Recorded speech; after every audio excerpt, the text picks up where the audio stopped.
What's up, everybody? Welcome back to the No Gimmicks podcast here on the DFPN Patreon. Thank you for everybody for subscribing.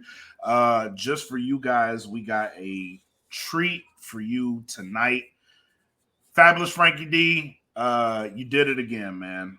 You did it again. So we're gonna keep on our Legend series. Tonight we have a very, very special guest joining us. The first Black Intercontinental Champion, one of the crowd favorites. Right before we got into this, was like kicking off the Attitude Era.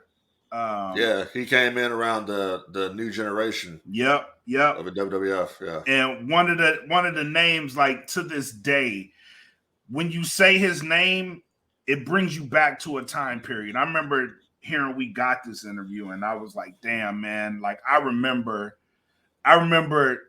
exactly where I was when I heard of the Pearl River Plunge, bro. And like everything, the music, the crowd, how the crowd just engaged toward him. And we have him here today, man. So it's an honor and a pleasure to have him on the show. Everybody welcome Mr. Ahmed Johnson to No Gimmicks. How you doing, sir? What's up, bro? Hey, man, thank you for your time. Appreciate you for coming on. What's up, Big Frank? What's going on, man? How you doing, boss man? Same old. Right. Yeah, you know what? Been a big fan of yours for many years. Saw you in Anaheim, California at a WWF house show that you were on. And people don't understand just how over Ahmed Johnson was in the WWF in the mid '90s. Yeah, hell yeah, in the mid '90s. Like people just don't understand. Like I say it all the time. Like there's the Goldbergs and all these different people, but nobody had that intensity. No, they tried though. They tried to be Ahmed Johnson, but they couldn't do it.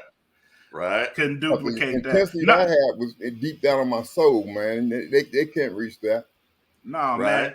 But that's the thing. So like there was Goldberg, but then there was you before that, bro. And it was nothing nobody had ever seen before. It was the presentation.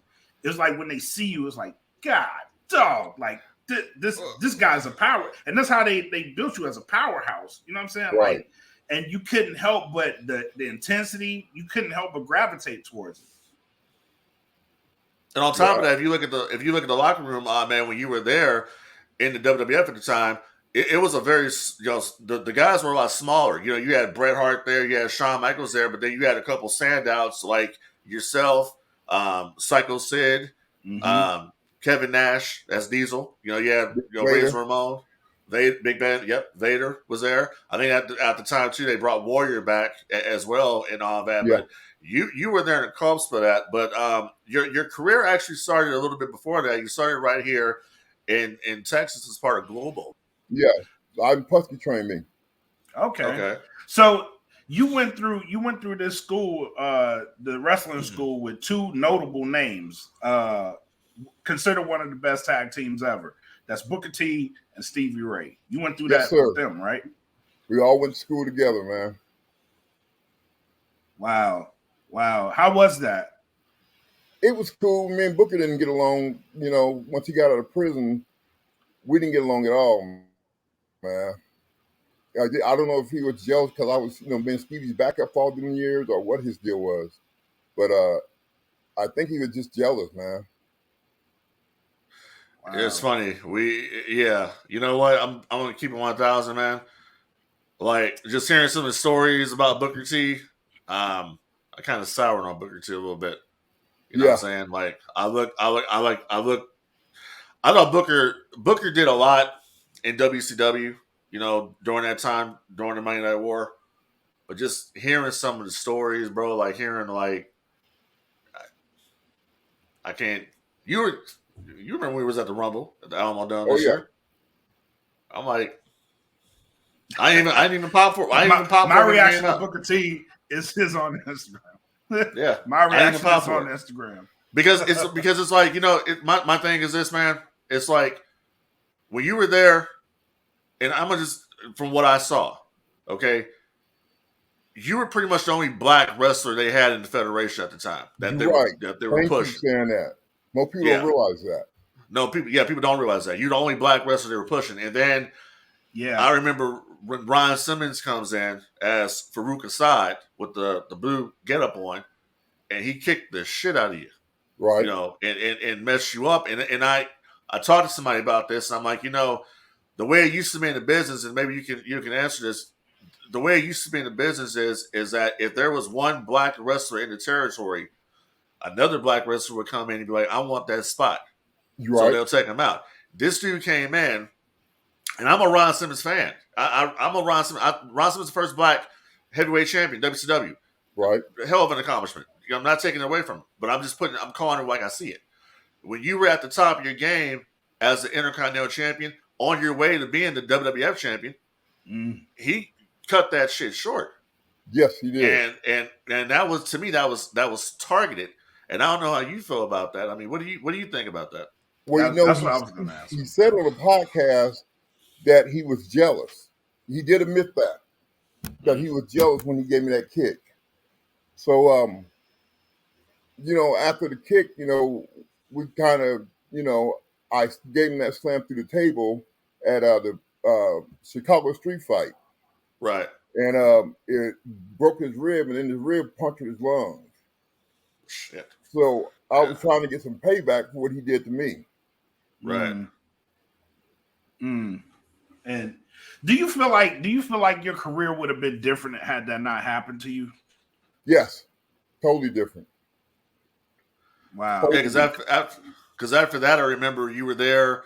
I mean, it took a long time for you guys to recover. And I'm going to be honest with you. I love the angle you guys were doing, because I remember you on Live Wire, and, you know, you were putting them over, like, you know, Heisman Trophy winner and all this different stuff. And you're like, but you from the streets and I'm from the streets, and we can get it going if you want to get it going. So I was watching stuff. I'm like, I'm into it. You down with that, huh? Yeah, hell yeah. Hey, I'm not gonna lie, as a black person, I was like, yeah, let's go to the streets. Right. That's why I think they should have took it to the street. That's why they did that Chicago street fight. Right. Yeah. No, it was such good stuff. But at the same time, watching it, man, and just seeing where you were at the time in the WWF, and then just to see your momentum, just like, damn. And it's like, to me, honestly, you never recovered after that. And no. And then don't want to jump ahead, but then I remember they put you in a match. You were feuding with the Undertaker. This is when they turned you heel, and you actually joined the Nation of Domination. Which, I'm gonna be honest with you, as a black man, seeing 4 black dudes out there, you, D'Lo, Kama, and Ron Simmons, and you out there, you know. Y'all are just jacked, dude. Like, you walking down the street, like, you know what? You see these dudes coming, you gonna get out the way. You feel me? We had the NWO, right? Right. Y'all was just militant, and you had it. And it's like, I don't think anybody realized how you could turn it on as a heel, because you had been the babyface, but you honestly, you didn't really change anything. The only thing you changed was your gear turned to black. Red, you know what I'm saying? It was just the same. It was the same thing, and you went out there, you nailed it, and you feuded with Taker, like the whole thing with Undertaker, like that was good stuff, really good stuff. Well, we had a meeting with Vince, man, and when he was taking me out the Nation, I only stayed there a month or two. Yeah, and then they jumped me out, and when we went to Vince, he called us up to his office, and went up there. And he said, y'all have to see, I want to show you something. And he put in a tape of us 4 walking down the runway. He said, now who am I going to get to believe that y'all can be beat? Right. He said, I can't get nobody else over with all 4 of y'all. And that was cool, you know, because he realized that. Yeah. And he's like, the only person who can beat the Nation is Ahmed. So with me against the Nation, you know, the whole time I was there, just about. Right. That is a tough sell, because I'm like Frank. Seeing that was like, oh yeah, we here. It's the same thing with me when I was a kid, because I was like, when this whole thing was going down, I was 12 years old. So 12, 13 years old. So I'm watching this stuff, and I'm like, okay, it's two groups that like I wouldn't mess with, right? It was a Nation of Domination with Ahmed was in it, and it was Harlem Heat. Mm-hmm. I wouldn't mess those two. Nah, I wouldn't go there. So it's just, but it was cool to see um, uh, black men getting the push. Right. That was what was cool about it. But I just think, man, it's like if you hadn't had gotten that injury, where would you have gone? Especially when the business was about to explode. I mean, the WWF kind of, they were losing that war against WCW because of the Right. NWO angle. But Right. you, on the other hand, you were over. You were just as over as Shawn Michaels on that card, just as over as Bret Hart on that card. Stone Cold Steve Austin was getting there, but he wasn't there yet.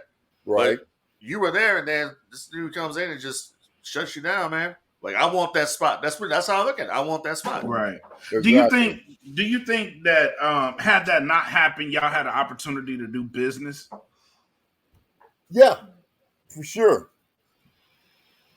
For sure. But that little incident just messed it all up, man.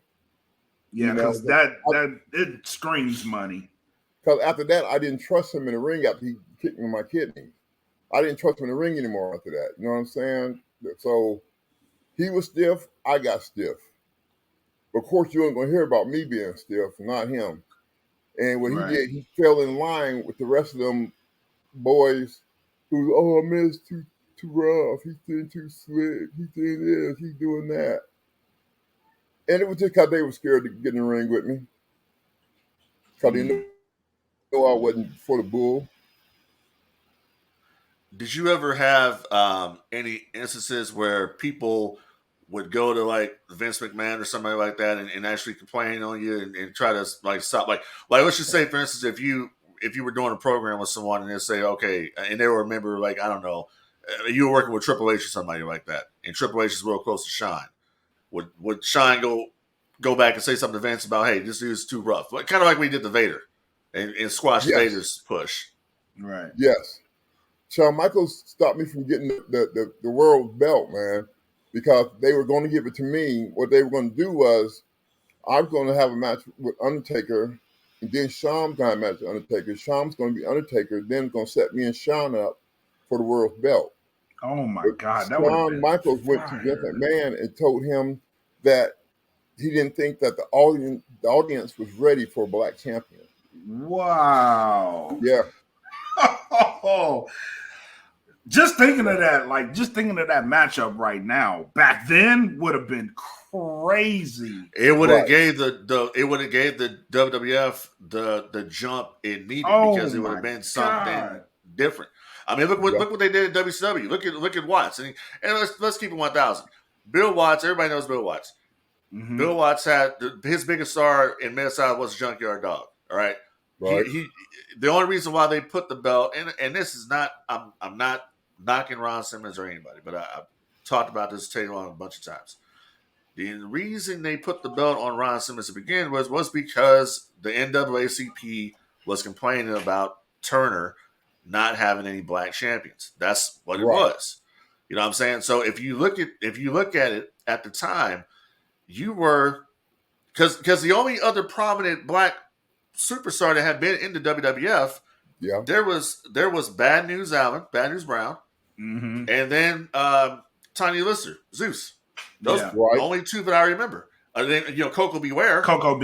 But they were all gimmicks, though. They were gimmicks. Yeah. You weren't a gimmick. You were the Pearl River Plunge, Pearl River, Mississippi. That guitar, that it hits. And you come out there, you got you're oiled down and got the water, and you just, you ain't giving no fives, you ain't kissing no babies. You just go in there and you kill somebody. I'm walking in and I'm whooping ass and I'm leaving. Exactly. Right. You know what I'm saying? So you were the prototype. And the thing about it was when they hired me, they never told me if I was a babyface or a heel. Vince said, let's just go out there and see how the crowd reacts to you. Right. And I walked out there, they popped. And even my first dark match, the crowd went crazy when we finished. They gave me and Rico a standing ovation when we finished. Rico Suave. Yeah, Rico Suave. You remember Rico Wow. Suave? That's a Yeah, name, but they gave us a standing ovation, man. The crowd did. And that was the first match of the night. And the boys were all behind the curtain and looking, and you could see the jealousy on their faces. wow. But I I remember. have to be honest and tell you this, like you said, keeping Yeah. it 100. When I first got there, man, the people that would hold me down the most was the brothers. I mean, Yeah. they would complain and say Ahmed did this, Ahmed did that, and just man, nothing they can prove. But the brothers did the worst damage to me than anybody. Wow. Wow. Why is that? Because looking at your life, I noticed that you were in the army. So did your Right, army carry over like any like how you a lot of us, even me, like coming from the military to the outside world, I noticed that we are a lot more professional. Like we just have our ducks in a right. row. Does that seem to piss people off? It, Like it knowing that does. you have your stuff in order and you move a certain way. Did that rub anybody the wrong way, you think? And Oh, that's where the problems came from? well, it ran Shawn Michaels wrong because Shawn Michaels back then, he had the clout that The Rock has now. Shawn Right. Michaels was running things back then. And he called me in the office one day and told me, Ahmed, I need you to stop doing them high flying moves. And I'm like, stop doing for what? He said, because when you do it at 350 pounds, then I do it, it doesn't have much meaning to it when I do it, close to 200 pounds. And man, that shit went in one ear and out though. That's why I kept doing it because he didn't want me doing it. I get it. I get it. I totally get it. Thank you for your service too, by the way. Thank you, bro. So, but yeah, that noticing that is like I can relate to it because knowing that you move a certain way and it's the pursuit of excellence. Everybody does it. Everybody Right, knows what that is. Like you're trying to be the best you could be. So yeah, I can see how that rubs people the wrong way right. and how And that may cause problems. I went out there hurting people, man. They claim, but how many went to the hospital? Ron went to the hospital, but that was a receipt. I owed him that. Right. But none of them went to the hospital. None of them came out with bloody nose, bloody lips, and nothing like that, man. They were just crying, trying to get me out of there. What they were trying to do. Wow. While you were going through the situation with all the jealousy that was going on at the WWF at the time, did you have any interest at all in maybe going to WCW? No, I didn't, man. I was loyal to WWF, man. Strictly loyal to them. To a fault almost. Right.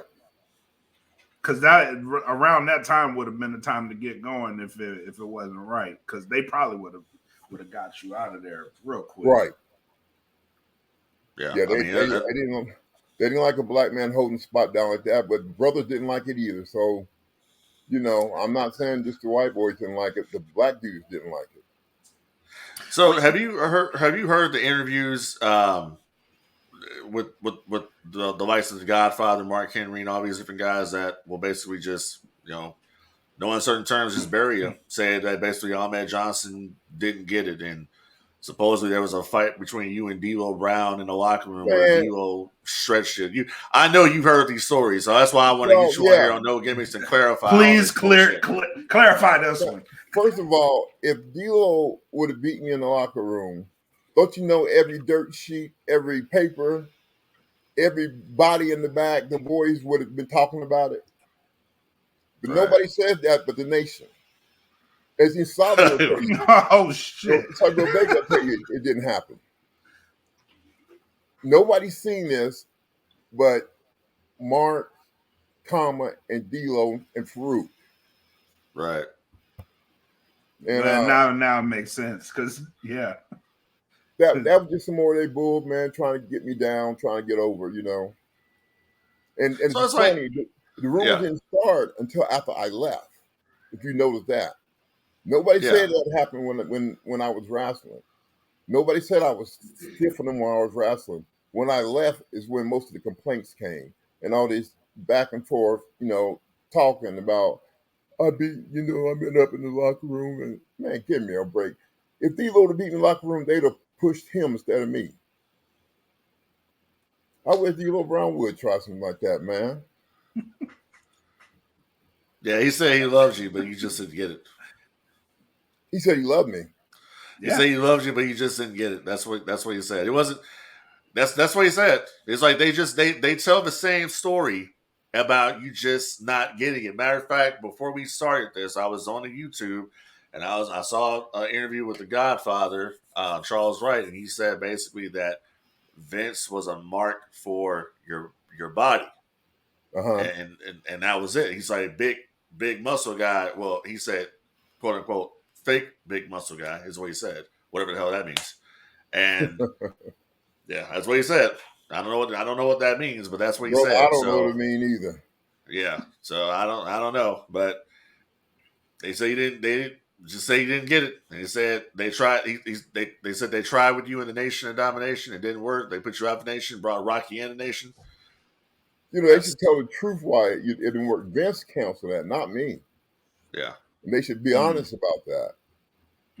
That was Vince's job, counseling the Nation program, and I see why he did, and I agreed with him. Yeah, Did you do you feel after? Because I'm just going to be honest with you. After you were in the Nation, you came back. You got the injury. I remember you hurt your hand. You hurt your hand during a match with The Rock.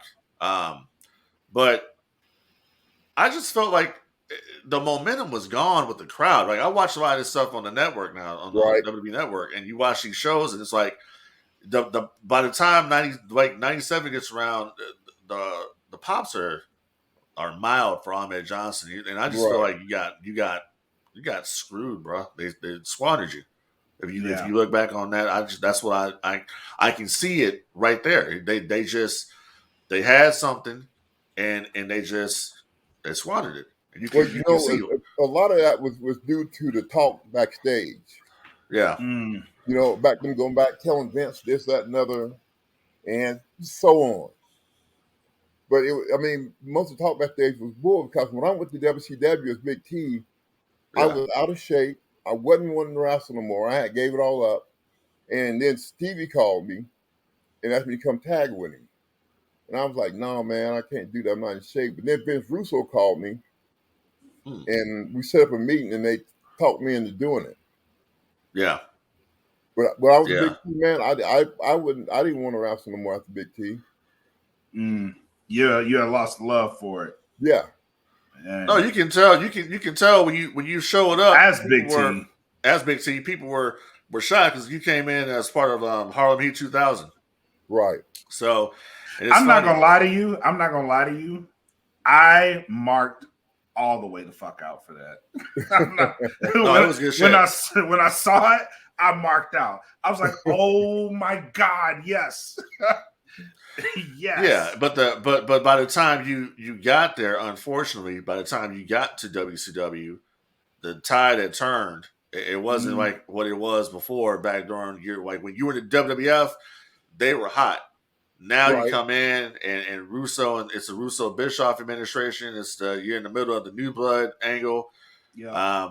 Harlem Heat 2000, you're feuding with Booker T. There's a lot of goofy stuff going on.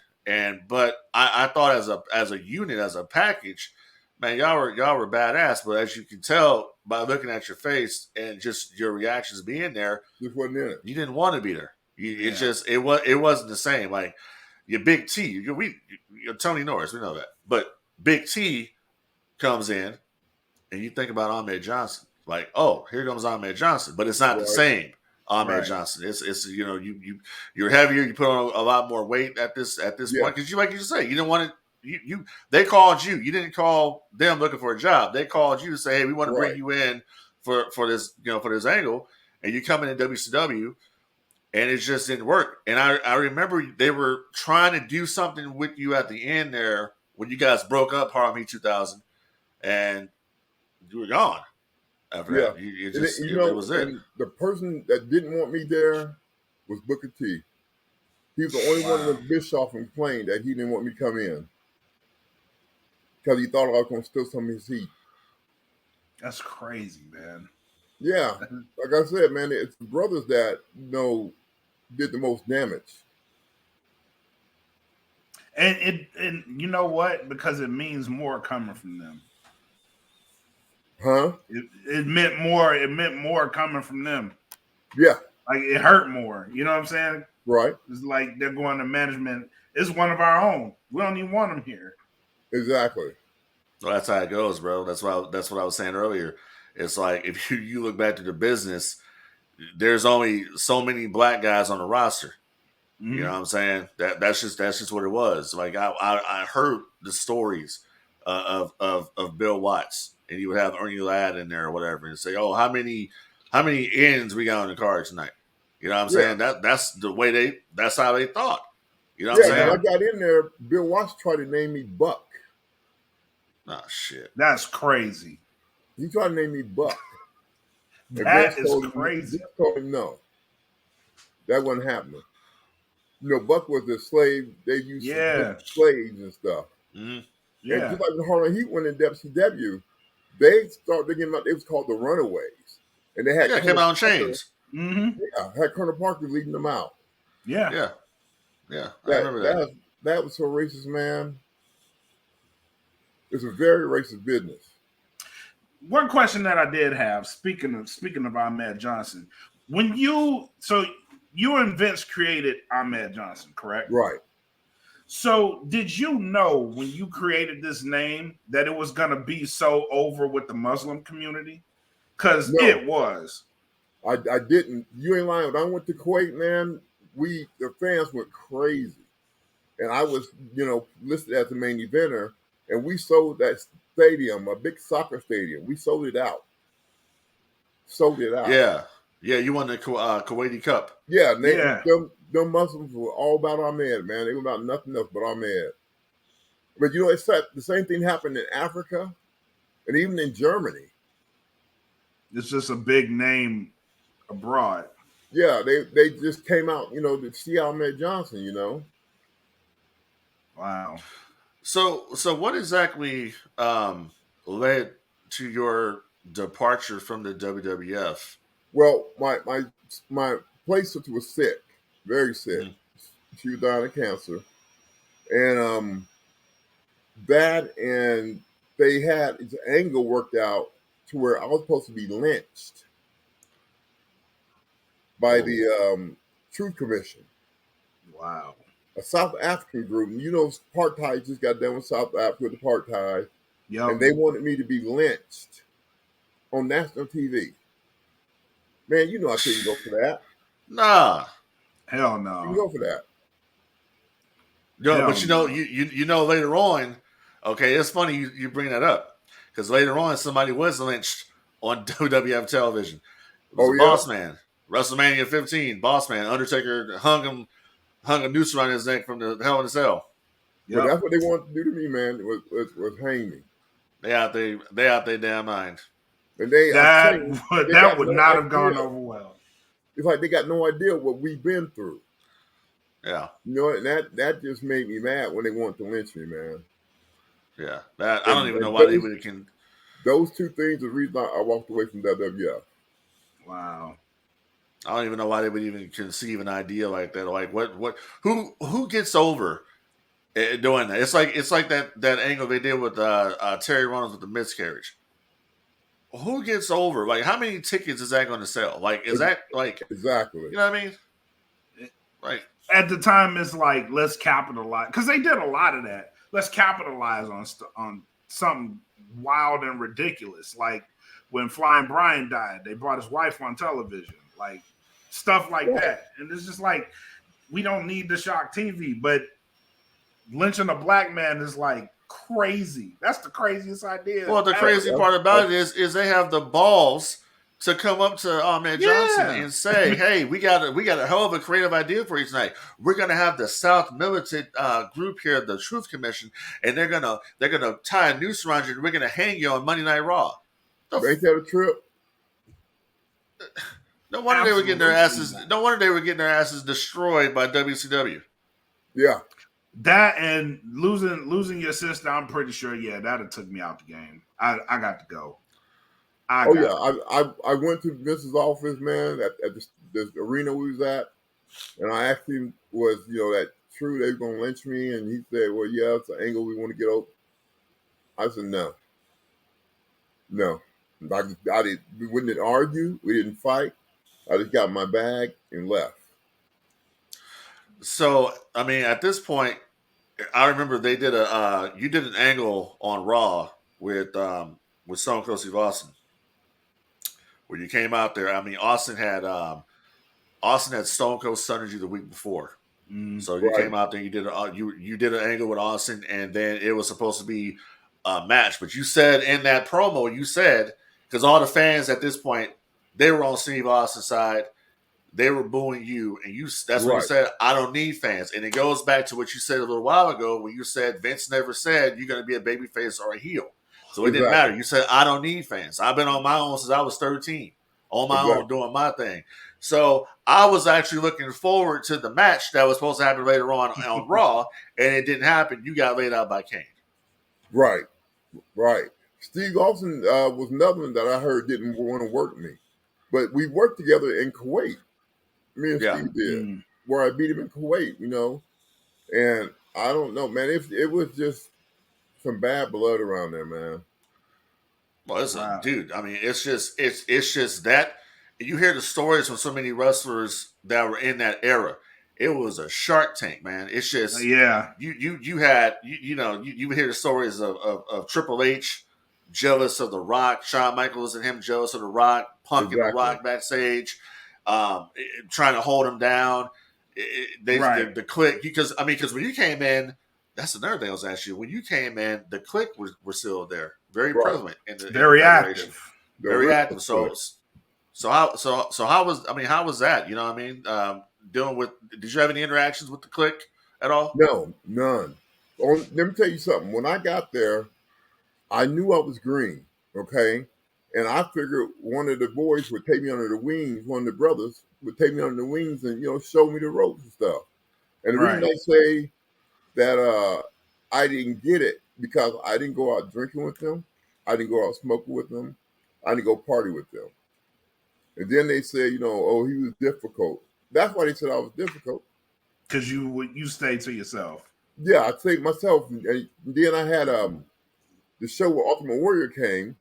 And Ultimate Warrior was going to the locker room, and then he called me. He said, "Man, come get dressed with me," because he had his own private locker room. And I couldn't get dressed with Ultimate Warrior, and he hit me to the game big time, man. Big time. He said, they did the same thing to me. They were jealous of me. They didn't want me to get over because I don't hang out with the boys. And to them, that's you not getting it. You hear a lot of crap about Warrior, but what Warrior did for you there, he actually did the same thing for Kamala. I forgot about Kamala. Oh Kamala man, that was another one story there, man. Yeah, it sure was. Like that. That was bull. That was straight bullshit.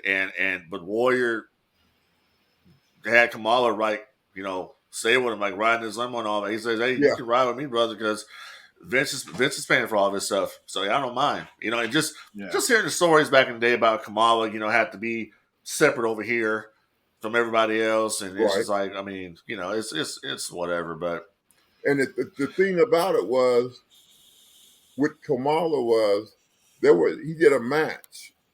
I won't say the person he did a match with, but he did a match, and that person got paid $1 million because they was main event. Oh yeah, it was got $1 million, and guess what Kamala got? 5,000. Yeah, that was Undertaker. That was at that was SummerSlam '92. Yep. And all poor Kamala got was $5,000, man. And because they knew he.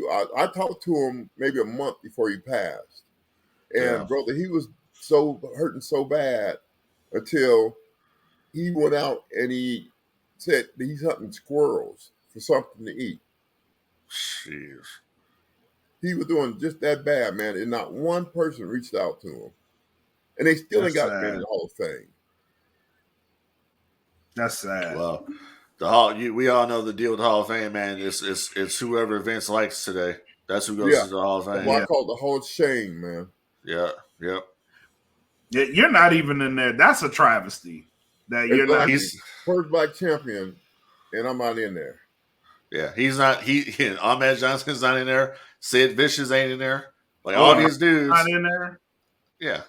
What's that? Owen. Well, Owen's not going to go in. We already know why Owen's We not know gonna that. go in. Yeah. Yeah, Owen's wife said he's not going to let. Owen's Yeah. wife said that she don't want him in the Hall of Fame, and he didn't want to be in that Hall of Fame. Like I said, with the Hall of Shame, you let Ted Turner get in the Hall of Fame and not Owen Hart.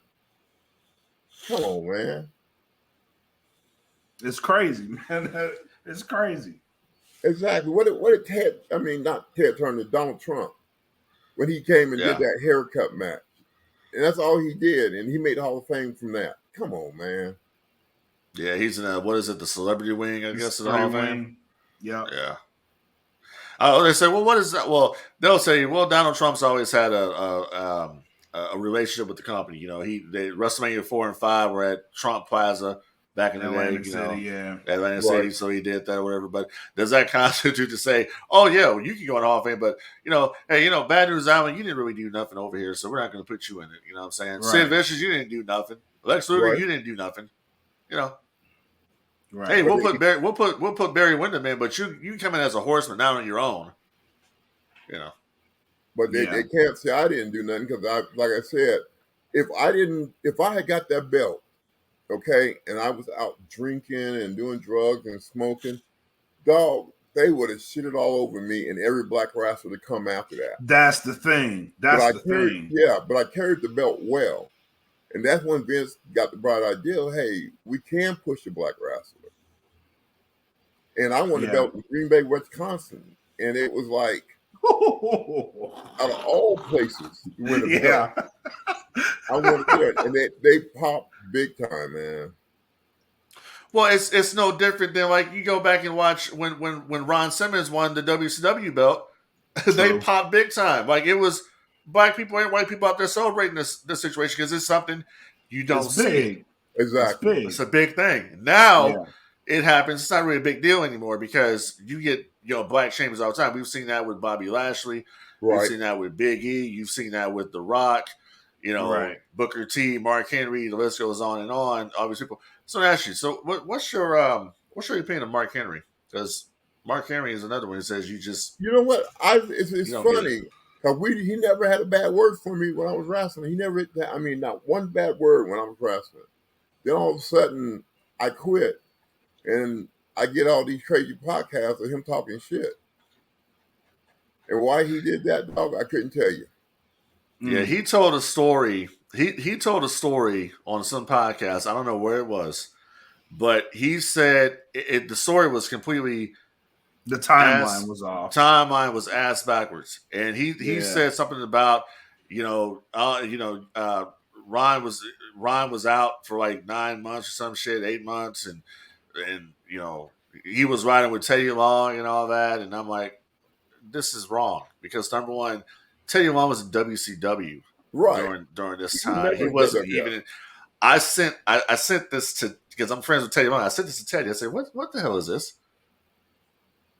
He said, that's how the boys talk, man. Boys talk shit. That's what he said. Yes, they do. Because he said that's all he said. Boys just talk shit.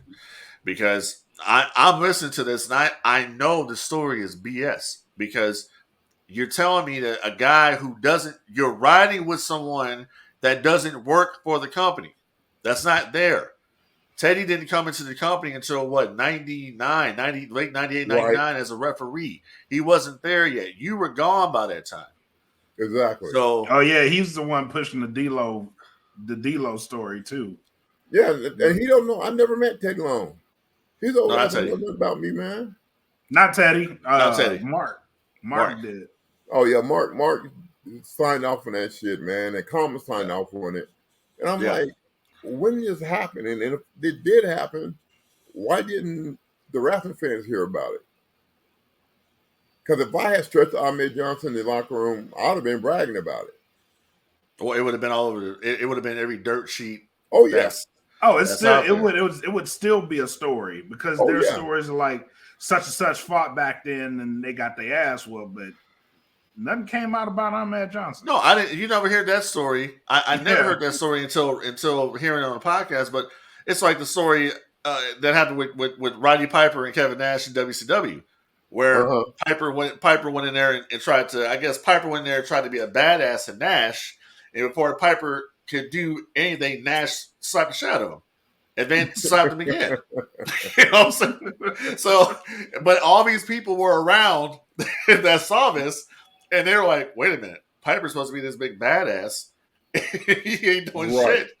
That's a story you heard about because it made the sheets. This story here, like, no, I don't know anything about it.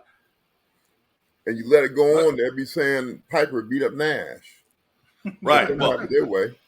Well, Piper said he beat, Piper, before he passed away, Piper was on a podcast, and Nash was like, yeah, he's starting to shit up again. He's like trying to say that he did something. He didn't do it. Got to keep the story alive. Gotta keep it alive, I guess. Like, oh, can you say that I hit you instead of you punking me? Like, exactly. They just make up these stories, man. I guess they make them trying to get over, man. But D-Lo could never get over. He was never over, man. And I ain't saying D-Lo has skills. Yeah, D-Lo had skills, man, but the fans never liked him. They never would take to him. This is true, actually, because I like D-Lo, but the crowd really wasn't feeling him. Yeah, the crowd wouldn't take to him, dog. It's kind of it's kind of questionable. I don't think. Okay, so I'll put it like this: during the time that you were there, no, they didn't take to D-Lo. D-Lo was like a side player in the nation, but when D-Lo had that chest protector gimmick, when he was when he at the end, when he was going for the European champion, when they let him have a personality instead of just being a guy that's sitting over here, he became the European champion. He was a champion of Europe, and he had the chest protector gimmick. That's when he actually got over with the people. That's when people started looking at D-Lo a different way. Right. To be fair, you know what I'm saying? That was like after you were gone. That's when you were gone. I never did got the whole to see that. different thing. Yeah, so. That right there was a whole different story. But then, like I said, you went down to WCW, and what did you because if this was your first time at WCW, what did you think of the atmosphere down there? Was it chaotic as many wrestlers have said it was, or what was going on down there? Yeah, because they let the boys in NWO run the show. Yeah. Once again, it's like the Clique was in WCW running the show, man. Well, so that's what they said. That's what they said. Shawn Michaels cut a promo and said, "Don't." He said, "Quick north and quick south." Yep. Yeah. That's what. I mean, what he you said. You had Nash, Scott Hall, Razor, 1, 2, 3 Kid, and who else was in that NWO? Hogan. Yeah.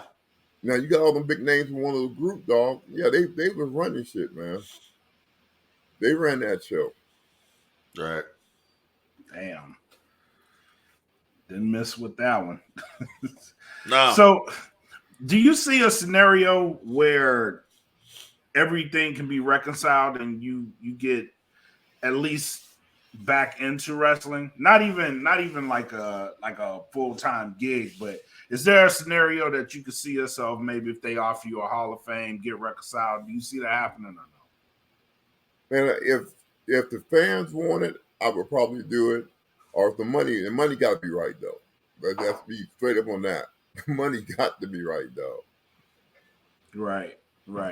I know they do these Legends contracts, but I don't know the details of it. But well, they stopped doing Legend contract and they got some other name for that's it. true. That's true. Where they're screwing the boys over big time.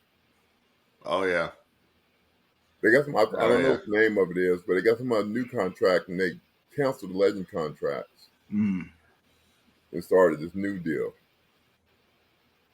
So what did you think about the all the controversy last year with Vince McMahon? Did you see any of that stuff coming? You know, Vince is a very smooth character, man.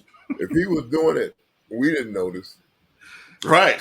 That girl came out and just started telling, the truth, what happened. Hey, I'm gonna leave a dog until I see a stripes. You know what I'm saying? Yep. That's how I looked at it, man. I mean, Vince had the money, and he just look. He had the power. He had the money. He had the power. He had the money. He had the power, and to do what he wants. It's like lots of men would do it. You know what I'm saying? It's just what he did. Just he used company funds, and he was trying to be a homie. I'm gonna pass her to you, like he was passing to John Laurinaitis, Johnny Yates. I'm gonna pass her over to you. You have your fun with her, and we'll sign these non-disclosure agreements, and ain't never nothing gonna get out. But then it got out. Yeah. Now, I don't know, conspiracy, whatever. I don't know. Got to be more careful, dog. It's like when I was with, I did that angle with Sonny. A lot of people was asking me, "Am I racist?" No, I'm not racist, man. I mean, I'm hip to my flight of my people, but that don't make me a racist. Because remember I told Sonny when Sonny was rubbing that oil on me, and I said, "My mama told me to take trash out, don't bring it in." And she didn't like that, brother. She thought that was too hard. It's the damn truth. I mean, as history, history proved you right on that one. Yeah. Somebody made a meme said Ahmed Johnson knew way back then that she was going to be sad. Well, hell yeah. I mean, hey, but you know what? You hear the stories about her, about Tammy with because she was with Chris Candido, rest his soul, but she was running around back there. You hear stories running around with Shawn Michaels and Davey Boy Smith, a couple other different cats there. I mean, was that kind of awkward, man? Like all the wrestlers back there knew what was going on. Yes. And Candido couldn't really say anything because he might have been scared of getting fired or whatever because he had just just come up in there, body Donnas and all that. So you didn't know how deep they were into it, her and Sean, but they must have been pretty deep. I remember one time I was looking downstairs at one of the bars and Sonny was down there. And then Sean came down with Chris. Yeah. With Chris sitting there, she took her leg and straddled Sean's legs and was kissing him in front of Chris, man. I mean, I don't know if he was whipped or what this deal was, but he didn't say nothing about it. Didn't say a word about it. Ain't no way. Ain't no way. No. He looked like my boy C Pimp say, "Hey, if you look at him, go with him. Yep. You want to be with him, go with him." That's crazy. That's wild. Let me ask you this question though. Let's just hypothetically say that when you went to WCW and you had been in ring shape and you was passionate about it, you were feeling it. What if they would have said, "Okay, hey, Big T, we want to put the WCW World Title on you"? Would you have been down with that, or just like I don't want to be the champion for WCW? Yeah, I probably would have carried the belt for him. I probably would have carried the belt for him because I could see the match I was hoping for. If I had been in shape, I wanted the match between me and Goldberg since he was trying to beat me.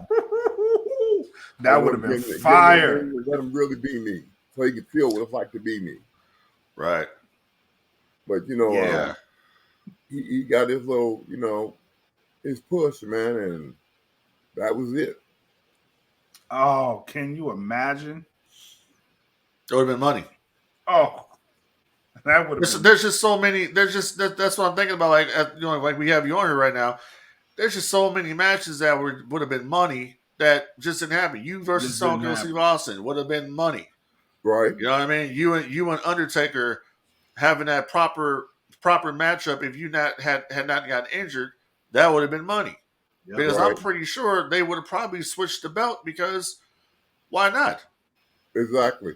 Like me and Stone Cold, I would have went. I took a pin for him. I would have let him beat me because he let me beat him in Kuwait. So I mean, I would have did the job back for him. I would have did the job for him. For some reason, that match didn't come to light. That's a shame. That's a real shame. Yeah.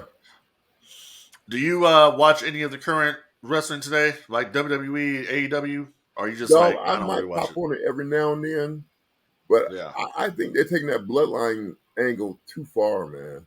Oh man, we talked Uh, about this last week. I think they're It taking it too jumped far. shark. Yeah, it jumped shark.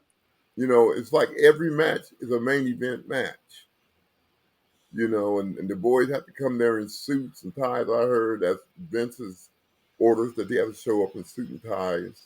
And back when I was doing it, man, we didn't show up with our blue jeans, a ripped up shirt, whatever we had. But you Yeah. know, I don't It's know. different business now. It's Yeah, maybe different. he's trying to do what he thinks is good for business, having to show up in suit and ties. But I don't get that. I don't get it either. I mean, I don't. When you, I mean, I remember when they enacted the dress code, and a lot of wrestlers were complaining about it because, like, dude, you got to drive 200 miles to the next town, Exactly. and you want us to be in a damn suit and tie and dress in business casual for what? Exactly. This ain't the NBA. Yeah. You know, even the NBA players don't even dress in that. You know, but I think they kind of leaned up a little bit. You can either wear business casual or tap out clothing. Is Right. what they let you wear. You know what I mean? So I'm wearing the tap out stuff if I'm back there. Yeah. That's your choice. You wear the business Yeah. suit or you tap out there, get out. Yep. So have you had any contact at all with WWE since your departure? No, I haven't called them. They haven't called me. Wow. That's crazy. That's crazy. Wow. And you're one there's of the been biggest many a stars. superstar too. Yeah, there's been many a superstar that have gone and come back. It's odd Right. that they haven't actually reached out to you in any form. Do Oh, you, Vince you like to think? think he can punish you, dog. That's what he thinks he's doing is punishing me. But Yeah. he don't know I invested my money well. I invested it real well. So hey, it is what it is. Yeah. Do you think there's any kind of, I don't know, residual heat there in the WWF? Maybe due to the way, I mean, we can understand why you left, but Mhm. do you think that Vince is like, you know, I think he left for bullshit reasons, so I'm not gonna push him. You know, I don't want to have anything to do with him because like it's crazy that we've even seen Sid come back at one time. You know, Right. Right. we saw that after Warrior. his Warrior came. Everybody's come back. Yeah. They even got Sting to come into the company back in 2014. Hmm. You know what I mean? So it's very funny that you know when you talk about the WWF, you talk about the history. Ahmed Johnson's never brought up in any of this stuff, Oh and yeah, I just find that odd. he's Yeah, trying to write it's some real history odd. books, man, but he can't do it. Right. I'm your first Right. black champion. Everybody gonna always know that. There's nothing you can do to stop that. Yeah. Yeah. You are a walking piece of history. Yes, sir. And it seems like and it's wild because it seems like so many people try to bury that history. Yeah, they trying. And the thing about it, he getting help from some of the boys like Mark Henry, D-Lo, Common. And think about it. Why is it that the three brothers or the four brothers are talking shit about me instead of helping me? When I got to WWF, like I said, nobody would help me, and I was green, and they wouldn't help me or anything. The only person that tried to help me was Razor Ramon. Razor would stand at the curtain and watch my matches. And when I get out the ring, he would stop me and be like, okay, Ahmed, this looked good. This didn't look good. This looked good. Razor Ramon was the only one that stepped up, man, to try to help. God You bless know what? Razor, You man. hear all those stories all the time about Scott Hall. Just like Yeah. the type of guy when Scott's head was on and Scott Yeah. was business, like you hear those stories all the time about Scott. Scott would always go out of his way to help somebody and help with just they didn't have to do it. He didn't have to step there and watch your match. Right. No. Right. He could just but he The fact that he did did it is amazing. Did it exactly because he saw money. He saw it. Yep. You know what I'm Right. saying? And even some of the matches, they would sandbag them. Like Yoko, when I first came out and did that slam on Yoko, Yeah. we were in the back before the match. And Vince told me, I want you to pick up Yoko and slam him. And I'm like, to myself, I'm saying, damn, I don't know if I can do that. I said, well, maybe if Yoko helped me a little bit, I can do it. So I went to Yoko, and I was like, Yoko, Vince want me to slam you during the match. And Yoko said, well, I hope you can get me up because I'm not jumping for you. And dog, you watch that tape, he didn't jump 1 inch for me. I just reached down everything I had and picked his big ass up and got him down for the slam. But Yoko he didn't try to help me one bit, man. And that was a legit slam too, because very legit. Luger was more of a hip toss, Luger he was only 200 pounds lighter too. People don't realize that. He was 200 pounds lighter, and it was more like a hip toss. And when I got a hold of Yoko, he was 600 something pounds. Yeah. So did did you kind of earn his respect by doing that? Yeah, I did. We became good friends after that, man. Yeah, good. Yeah, that's what's up. Respect the Yoko. I want to ask you real quick. Is a question about a feud you had in the WWF. It was with Goldust. Man, oh, I forgot about this. Yeah, dude. I forgot who you wrestled, but you are laid out on the stretcher, and this dude comes up and just God bless Dustin Rhodes, just the shit they had him doing, but. He goes and he's going to bring you back to basically the life. He's going to help you. Right. So he starts. You know what happened? Like when you got up, right? When you got up from that, you can't tell me some dude was standing by the door. Oh hell, man! I crushed him. Let me tell you why I crushed him. I crushed him. First of all, Goldust, and we had practiced this before. And he supposed to put his hand over my mouth like this and kiss his hand. But he knew it was live TV and I couldn't get up and do nothing because it was live TV. So he wanted him for the kiss for real. And then that dude I smashed through the door, I got him because he was too cocky. Vince asked the boys in the back, which one of y'all stand in front of the door for Ahmed? And this dude, I'll do it. I'm not scared. I'll stand in front of the door. That's why he got blasted like he did. Oh shit! There was a dude. There was a black wrestler. His name was the Alpha Male Monty Brown, right? And he had a move called the Pounce, and that's what that looked like when you slammed that dude to that door. That dude went fucking flying. That was funny. So I just had to ask you about that. Like, would you completely forgot about that to you? Yeah, when obviously you you said Goldust. I was yeah. Oh, yeah. And this was the part when Goldust was really doing that Arajian's gimmick, the early incarnation of Goldust. Like, exactly. It was, and you being a black man, like just the way you woke up and was like, what the hell? Well, you would think that, okay. Like they said a bunch of times, like I know a lot of that stuff over there is scripted. Right. This ain't scripted. Oh like, that was legit. Because you woke up. You woke up. You got the gold paint all over your face.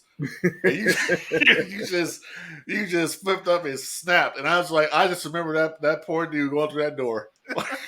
he was nowhere near scripted, and I like working Dustin too, man. He was fun to work with, man. That's awesome, man. Him, Owen Hart was a lot of fun, man. And Vader. Reading Vader I love working Vader because Vader came to me before our match and he said, Ahmed, he saw us in the locker room. He came down beside me. He said, Ahmed, I want you to land in there because I'm going to land there on you. I'm going to lay him in there. And I was like, are you kidding me? I thought he was joking. But I got in that ring, man. He did that club thing doing the corner. Yeah. Boy, he rung my bell with that one. Oh yeah, yeah. Vader was legit. Yeah, Vader was. And that's another guy. You know what? Another guy. They screwed. They squandered. Look at the monster Vader was in WCW until Hogan came.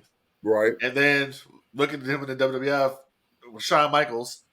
Shawn Michaels having a temper tantrum in the ring at SummerSlam. Yeah.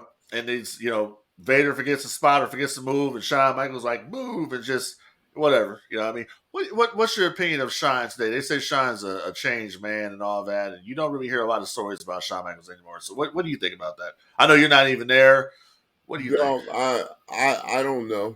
I don't know. If he changed, man, he changed for God, then God bless him, man. Yeah. But if he's pulling off another gimmick, then yeah, I got a problem with that. Because you Yeah. don't play with the Lord like that, man. Right. I haven't heard any stories about Shine. So, I don't need. Well, he's like got his hands on NXT now, so yeah, he's laying pretty low. So he's running NXT. Him and he's got a lot to do with the talent and training them, like coaching them. He's very hands on down there. When Hunter was there, they ran it kind of pseudo together. But now basically kind of like what's going on is that it's essentially Sean is running NXT at this point, right? While Triple H is running the main roster, right? Is what's going, the main show is what's going on. So pretty much it's still the same crew. The Click is still in business. Oh, they're gonna bring the Click back with some new guys. You can believe that. Yeah. I thought they should run the Nation back with some new guys. You know, once everybody left, they should have just brought some new guys in. I don't think we'll ever see a reincarnation of the Nation. The closest we'll get is what they have with the Hurt Business. That was the closest that they'll get. Yeah, because it's a different time now. Just back then they could get away with that, and the Nation of Domination was very close to the Nation of Islam, pretty much. Right. Right. So that's, you can't just, the way the world is today with the sensitivity and everybody getting offended over nothing, you can't do the Nation. You just you couldn't do it. I mean, they changed the Nation anyways when they had Owen Hart in it. But if you remember the original Nation of Domination, it was a multiracial faction. You had Crush in it. You had Savio Vega. You had Farouk, Clarence Mason, D'Lo. You know what I'm saying? Mm-hmm. And but yeah, like Black just said, you won't see that ever again, which it sucks because that's what it all comes back to. The wrestling fans are trained to say, "Hey, anytime there's an all black group, let's bring back the Nation. We want to see it." You know what I'm saying? It's just all the black guys, but it's like, we can do the Nation, but it ain't got to be all black dudes. It can be. It's called the Nation, so you can do something with that. Sprinkle a little vanilla in there, here and there. That was another cool dude to work with was Crush, man. Yeah, Brian Adams, people, dog, real good people. Yeah, that's awesome. Now you said you work closely with Owen, right? Yeah, I was close with Owen. All right, Owen is like one of the most notorious ribbers in the industry. Did he ever get you? And yes, if he did, what was the story? He got me a few times. One story was it was WrestleMania, and I had been doing interviews with news channels and all the other stuff. And then I was in my room. I got a call from Jay Leno's show. So I figured I'm going to Jay Leno's. I need to go out and shop. So I went out and brought me a nice suit dog, a nice ring, a new watch. I spent bank. To the nines. Right. Until, trying to get a new look. And so I'm outside waiting for the limo. And all of a sudden, Owen and Davey comes outside. And they're like, "What you all dressed up for?" I said, "That's the Jay Leno show tonight." They was like, "Man, that's bull. We haven't even did Jay Leno show." I was like, "I've been here 14 years. They ain't did no Jay Leno show." And I was like, "Well, it's where the ball bounces sometimes." So I'm still waiting, but they still waiting with me. And then 9 o'clock came and there was still no limo. So next thing I know, I look at Owen and Owen is crying, trying to hold his laughter in. And then Davey Boy started laughing. Then Brett came out and Brett laughed so hard he almost fell in the bushes. And I'm like, "Well, y'all are so funny, man." Then it dawned on me, ain't no limo coming, because that was only Davey who called me, and that like it was the Jay Leno show. Man, they got all kind of ribs in on me, man. Real quick. So Stevie Ray told a story one time about, I guess during a match in WCW, you forgot what you were supposed to do. You forgot the spots or something. You remember that match? No.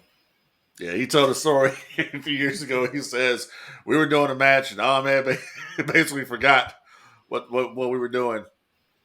So, I mean, I don't know. If it happens, it happens. I mean, you've heard there's been plenty of times where Sting would forget stuff. Oh, yeah. You can get a match real easy, man. Yeah. So I don't know, but hey, any what are you up to these days? Do you do any of the WrestleCons or anything like that? The conventions? Yeah, I've Or been doing a fans lot to of meet you? conventions lately, man. A lot of conventions. I got another one coming up on um, October 28th in Philadelphia. Okay. But I've been, hitting the towns left and right. They've been calling me and hitting towns and making good money. Yeah, They're absolutely. making good money too. Yeah. It's a good time, especially with everything's ramping up back the way it is, and they're bringing out the cons. It's a good opportunity to interact Yeah, with the fans. because I'm sorry, no disrespect to new wrestlers, but I just can't get into what they're doing. I mean, I'd like to watch it if they had more of the Attitude Era on there, but I can't get into this. See the same guy wrestle every night, and this guy Bloodline who had the belt for 1,000 something days. I just can't get into that, man. But we on this podcast that we do, he'll tell you I can name anything that happened in the past. But if you ask me what happened on Raw last week, I can't tell you because I ain't watching. Like I remember Exactly. That's back in the true. day. I'm the current guy. He's the current guy. I'm the guy back when wrestling was actually for men, and it's just I remember when Monday nights was wrestling, it was must see TV, Exactly.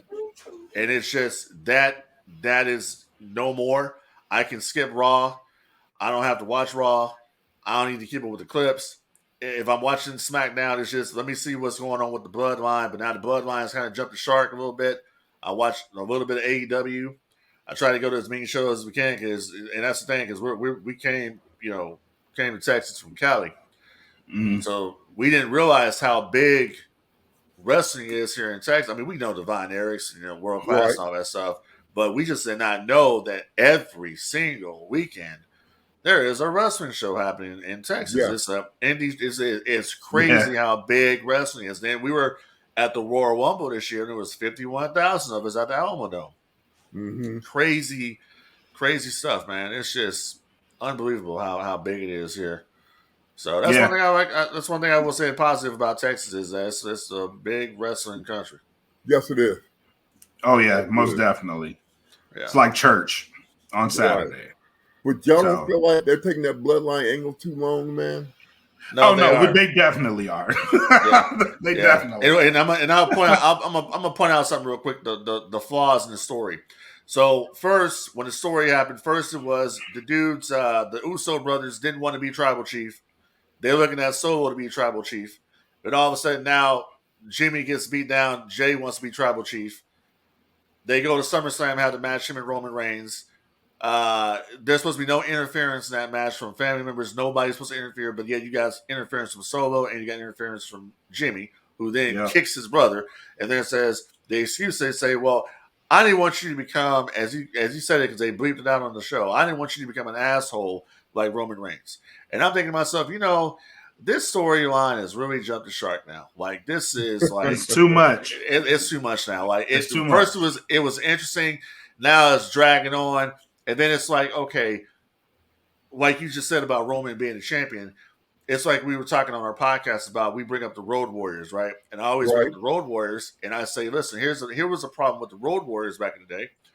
If the Road Warriors are unstoppable and unbeatable, why am I going to watch this shit? Why am I going to buy a ticket to come to the arena? Because I already know the outcome. The Road Warriors are going to win. Exactly. Yeah. It's like if Ahmed Johnson had been the WWF champion and he was just busted up and jacked up and intense and shit. I'm like, well, I already know Ahmed Johnson's going to kill this guy. Right. So this is why we need the nation. Right. Have you ever if y'all heard the interview from Bruce Pritchard?